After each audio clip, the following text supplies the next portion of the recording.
정말 시원하게 단번에 상한가 가고 다음날도 계속 10% 20%씩 갭 뜨고 이런 게 신규주에서 많이 나오다 보니까 그런 것들을 보면 자꾸 대박을 쫓는 분들은 어쩔 수 없이 이런 신규주 유혹에 좀 많이 빠지는 것 같아요. 시장에서 갑자기 외면받는 순간이 온다면 누구보다 빠르게 위험하게 빠질 수 있는 종목이다. 투자를 하실 때 자신이 없으시면 아예 배제를 하는 거 좋을 수 있습니다. 안녕하세요. 주식 전업투자자 주덕입니다.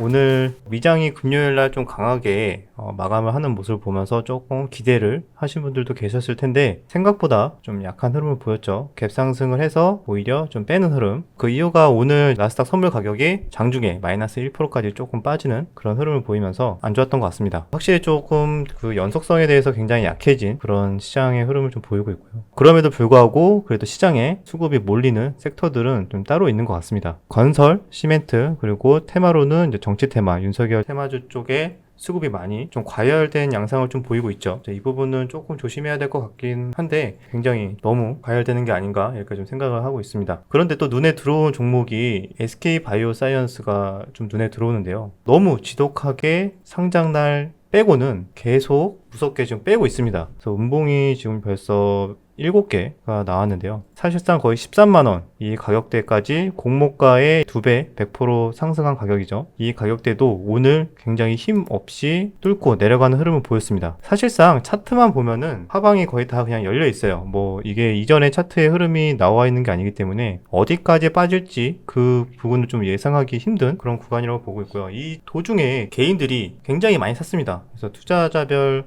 매매 동향을 봐도 개인들이 얼추 봐도 2천억 넘게 매수를 했죠. 그래서 외국인들은 계속 팔고 기관들은 그래도 연기금만 조금 사는 흐름을 보이고 있습니다. 그래서 연기금은 너무 길게 보고 사는 거기 때문에 사실상 SK바이오팜도 지금 다시 다 빠졌는데 연기금은 또 계속 샀거든요. 연기금 때문에 뭐 지수가 올라간다 이렇게는 좀 보기가 힘들고 신규주들은 변동성이 굉장히 크기 때문에 저 같은 경우에는 오히려 신규주는 최소한 3개월에서 6개월 정도 지날 때까지는 최대한 피하는 편입니다. 저는 이제 어떻게 보면은 단기 재료나 뉴스도 보지만 그것보다도 저도 그래도 차트도 일부 많이 참고를 하는데 신규주들은 또 이상하게 제가 기준을 삼는 그런 차트의 그런 지지 저항대나 그런 이평선이나 이런 것들에 대해서 좀 신뢰도가 좀 약해요. 다른 차트에 비해서 쉽게 무너지고 또 올라갈 때는 굉장히 가볍게 올라가고 그런 흐름들이 나올 수밖에 없는 게 아무래도 보호예수 물량도 많이 잠겨 있고 뭐 이런 것들 때문에 유통 주식수가 뭐 적어서 그런 식의 흐름을 보이는 경향이 있습니다. 그래서 물량이 별로 없기 때문에 올릴 때도 쉽게 올릴 수 있지만 반대로 떨어지기 시작하면은 또 가볍게 계속 떨어질 수 있다는 거 좀 위험성에 대해서 좀 말씀드리고 싶었어요. 그래서 SK바이오사이언스도 이렇게 무섭게 어디까지 빠질지 모르는 지금 현재 그런 상황에 있고요. 최근에 또 바이오다인 같은 종목도 상장하고 나서는 좋은 흐름을 보이다가 계속 연일 개미지옥을 거의 만드는 그런 차트의 흐름을 좀 보이고 있습니다. 그리고 네오이뮨텍 이것도 지금 거의 아찔하죠. 어디까지 빠질지 모르는 그런 상황을 보이고 있어요. 사실상 이것도 이미 저점을 뚫고 계속 내려가고 있고요. 그래서 이런 신규주들이 또 줄 때는 시원시원하게 주기 때문에 이미 거기에서 한두 번 맛을 본 개인 투자자분들은 그걸 못 잊어서 계속 대박을 노리면서 신규주에서 계속 노는 그런 분들이 많습니다. 그래서 결국에는 그렇게 먹었던 수익들이 계속 신규주에서 놀다 보면은 결국엔 다 뱉어내는 그런 흐름들을 대부분 많이 겪는 과정이에요. 그래서 저 같은 경우에는 물론 이거를 정말 잘하는 빠르게 대응 잘하고 손절 칼같이 하고 뭐 이런 분들은 뭐 아니겠지만 그런 게 아니라면은 나는 아직까지 경험이 그렇게 많지 않고 이렇게 큰 변동성에 대해서 약간 심리적으로 많이 흔들릴 수 있는 사람이다 라고 판단이 된다면 이런 신규주들은 아무리 날뛰고 강하더라도 일단 한 6개월 정도까지는 그래도 매매를 안 하시는 걸 좀 추천을 드려요. 왜냐면은 그만큼 차트도 그렇고 수급적인 이슈 때문에 예상과 다르게 한쪽으로 많이 움직이는 경향이 있으니까 그만큼 리스크가 크다는 걸 의미하겠죠. 이거 말고도 또 제노코 이 종목도 하루 상장날 반짝 상승하고 그 이후는 계속 빼는 흐름을 보이고 있습니다. 이게 얼마 안 되는 것처럼 보일 수도 있는데 사실상 고점 대비 벌써 34%나 뺀 거예요.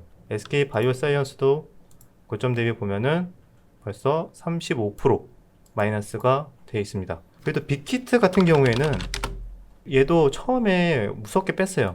이때 고점 대비 35만원까지 갔다가 무려 마이너스 60%까지 뺐습니다. 엄청 무섭게 뺐죠. 그리고 나서 저점을 만들고 지금은 그래도 많이 올라왔습니다. 거의 이 가격대까지 보면은 사실상 거의 다 회복을 했죠. 물론 고점 대비는 아니지만 상장 날 대비해서는 종가 대비해서는 대부분 좀 회복을 하고 있는 모습입니다.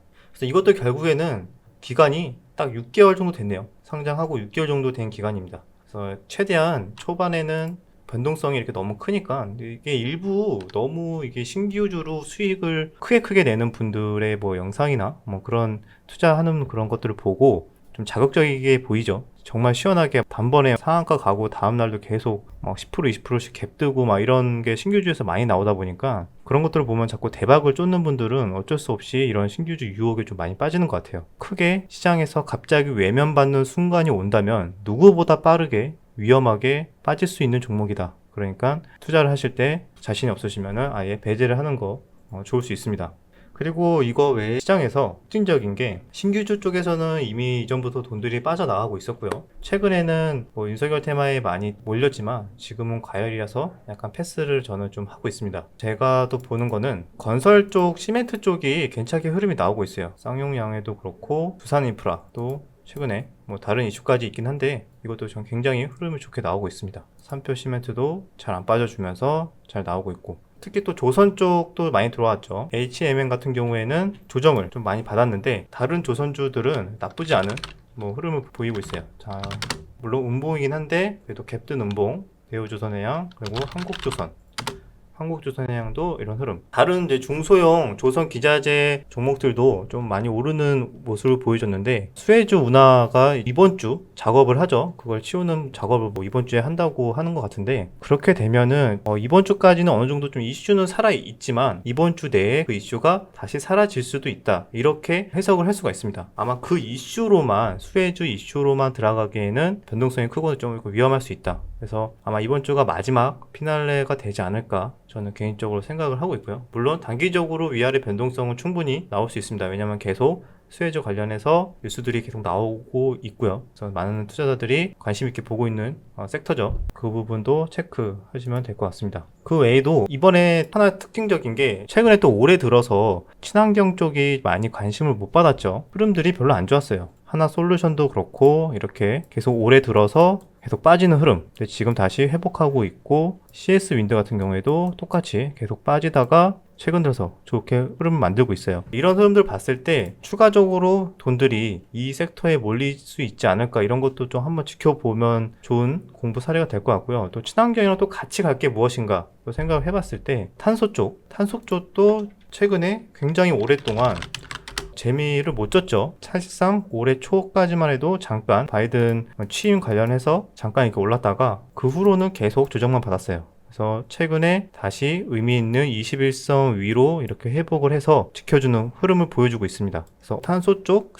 아직까지 뭐 그렇게 큰 뉴스나 뭐 그런 호재가 나온 건 아니지만 계속 주가를 관리한 듯한 흐름, 에너지 쪽 흐름, 친환경 쪽의 흐름이 수급이 들어온다면은 이쪽도 충분히 관심을 가져볼 만한 섹터가 되지 않을까. 아직까지는 뭐 크게 의미 있는 뭐 그런 수급이 들어오진 않았지만 그럼 미리 어느 정도 선취한다는 느낌으로 조금 관심 있게 지켜보고 있어요. 그래서 흐름들을 지켜보면서 이쪽까지 수급이 분산이 되는지 이런 것도 같이 체크하면서 공부하면은 도움이 될 것 같습니다. 탄소 쪽으로는 같이 갔던 게 그린 케미칼 그리고 한솔 홈데코 차트 모양들이 다 비슷하죠. 이것도 21선 계속 회복 못하고 흐르다가 최근 들어서 21선 안착. 그래서 이런 흐름 보여주고 있고 K시코 트레일도 있습니다.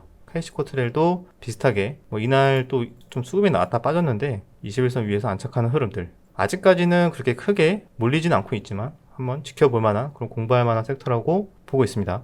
또 오늘 위직 스튜디오가 오전에 신고가 영역이긴 했는데 바로 강하게 이렇게 수급이 나왔어요. 근데 거래량이 너무 크게 터지면서 윗꼬리를 이렇게 길게 만들었는데 이런 흐름은 일단은 차익 실현을 했다 이렇게 좀 볼 수가 있습니다. 그래서 이 매물을 굉장히 많은 매물들이 여기 쌓여 있을 거기 때문에 이런 흐름들은 조금 기간 조정 또는 가격 조정이 일어날 확률이 높다라고 좀 보시면 됩니다. 뭐 추가적으로 다음날 바로 강력한 호재가 나오지 않는 한 물량 소화, 기간 조정의 기간이 좀 필요할 수밖에 없다 생각을 합니다. 자, 그래서 여기까지 오늘 시장 신규주들이 굉장히 좀 위험하고 어디에 돈이 좀 몰리고 있는지 추가적으로 한번 체크를 해봤습니다. 그래서 시장의 흐름들을 그냥 하루하루 이렇게 흘러간다. 제 관점에서 어떻게 생각을 하는지 한번 공유를 하면서 여러분들한테 투자 전략이나 투자 아이디어에 좀 도움이 되지 않을까 생각하면서 앞으로도 꾸준하게 시장에 대한 뷰나 종목에 대한 공부 영상들을 꾸준하게 업로드를 하도록 하겠습니다. 여기까지 도움이 되셨다면 구독과 좋아요, 댓글 부탁드리도록 하겠습니다. 다음 영상에서 뵙겠습니다.